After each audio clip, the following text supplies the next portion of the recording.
নমস্কার বন্ধুরা, আপনাদের সকলকে জানাই প্রবাসী দিদির ডায়েরিতে হার্দিক স্বাগত। আজ আমি আপনাদের ডায়েরির কয়েকটি পাতা পড়ে শোনাবো মিস্ট্রি আইল্যান্ড ভানুয়াতুর অ্যাডভেঞ্চারের গল্প। মিস্ট্রি আইল্যান্ড একটি ছোট্ট জনশূন্য দ্বীপ, যা এক কথায় বলতে গেলে একটি লুকোনো রত্ন, মানে হিডেন জেম। সাধারণত মিস্ট্রি আইল্যান্ডে কেউ বাস করে না, তবে কাছাকাছি থাকা অন্য আইল্যান্ডের বাসিন্দারা এখানে আসে কাজের সন্ধানে যখন কোনো একটা বড় ক্রুজ শিপ ল্যান্ড করে। ভানুয়াতু হচ্ছে অস্ট্রেলিয়ার পূর্ব দিকে অবস্থিত প্রশান্ত মহাসাগরের মধ্যে একটি দ্বীপপুঞ্জ। এখানে সরাসরি সিডনি থেকে 4 ঘন্টা 50 মিনিটের মধ্যে ফ্লাইটে সহজে পৌঁছানো যায়। তবে আমরা এবার ভানুয়াতু গেছিলাম ক্রুজে করে, আর আমাদের অভিযান শুরু হয় যখন আমরা ক্রুজে পৌঁছে একটা ছোট্ট বোটে করে চারিদিকের অপূর্ব সুন্দর সানরাইজ দেখতে দেখতে মিস্ট্রি আইল্যান্ডের উদ্দেশ্যে রওনা দিলাম। বোট থেকে নেমে একটা লম্বা জেটি ক্রস করে পৌঁছালাম এই সুন্দর প্যারাডাইসে। পৌঁছেই শুনতে পেলাম স্থানীয় আদিবাসীদের গান। ওনারা আমাদের উষ্ণ এবং প্রাণবন্ত স্বাগত জানালেন। আমাদের চোখ জুড়িয়ে গেল চারিদিকে সবুজে ভরা অনেক গাছ, রং বেরঙের ফুল আর পাখির ডাকে। এই দ্বীপটি প্রায় 1 কিলোমিটারের থেকেও ছোট, তাই পুরো দ্বীপটি মাত্র 30 মিনিটেই ঘুরে দেখা যায়। আইল্যান্ডের মহিলারা সুন্দর সুন্দর ডিজাইন করে বাচ্চাদের চুল বেঁধে দিচ্ছিল, তাই আমার মেয়েও ক্রুজের আরও কয়েকটি ছোট্ট ছোট্ট বাচ্চা মেয়েদের সাথে বসে পড়ল চুল বাঁধতে, আর ওর এই নতুন হেয়ারস্টাইলটা খুবই পছন্দ হয়েছিল। তারপর আমরা দেখতে পেলাম আদিবাসীদের কিছু দোকানপাট। ওনারা সুন্দর সুন্দর আইল্যান্ডের জিনিস বিক্রি করছিলেন। আমরা সেখানে গেলাম, খুব কিছু সুন্দর সোভেনিয়ার কিনলাম।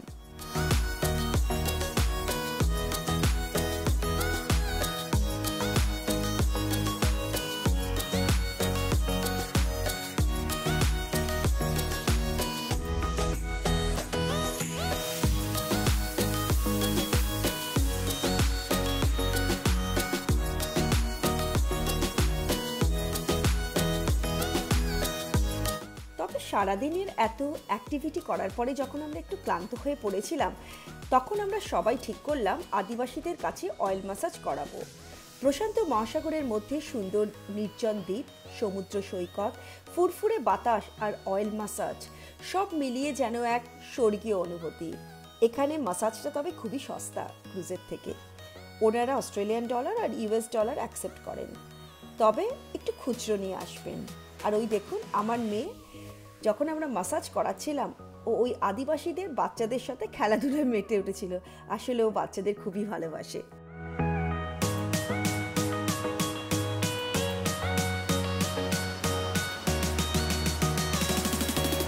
এবার আমরা বিচে ফিরে একটু রেস্ট নিলাম আর সমুদ্রের সৌন্দর্য উপভোগ করলাম। এখানে এই ক্রিস্টাল ক্লিয়ার ওয়াটারে অনেক ছোট ছোট কচ্ছপ, সুন্দর কোরাল রিফ এবং রং বেরঙের মাছ দেখতে পেলাম। ভারী সুন্দর লাগছিল। এখানে উষ্ণ আর কোমর হাঁটু অবধি জল, যেখানে অনেক দূর পর্যন্ত হেঁটে যেতে পারা যায়। তবে পায়ের জন্য একটু স্লিপার পরতে হবে, কারণ বালির মধ্যে প্রচুর কোরালের টুকরো থাকে, পা কেটে যেতে পারে। আর আমরা বাকিটা দিন সুইমিং আর স্নর্কেলিং করে কাটালাম। পুরো দিনের অভিজ্ঞতাটাই ছিল একদম অসাধারণ।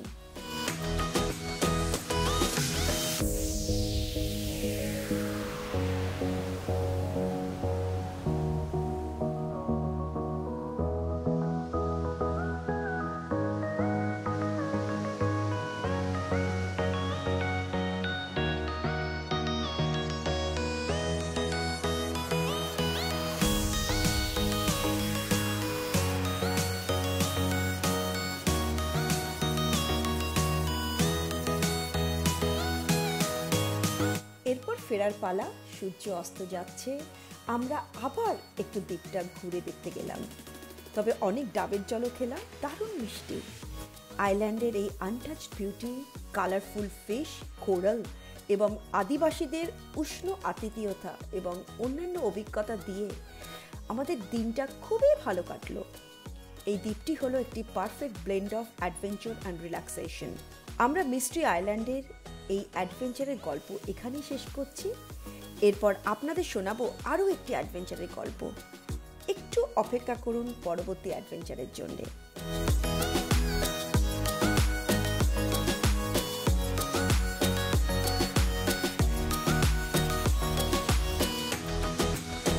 আজকে এখানেই শেষ করছি।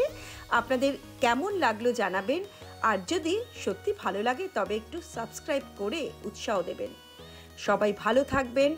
আবার দেখা হবে পরবর্তী প্রবাসী দিদির ডায়েরিতে। ধন্যবাদ।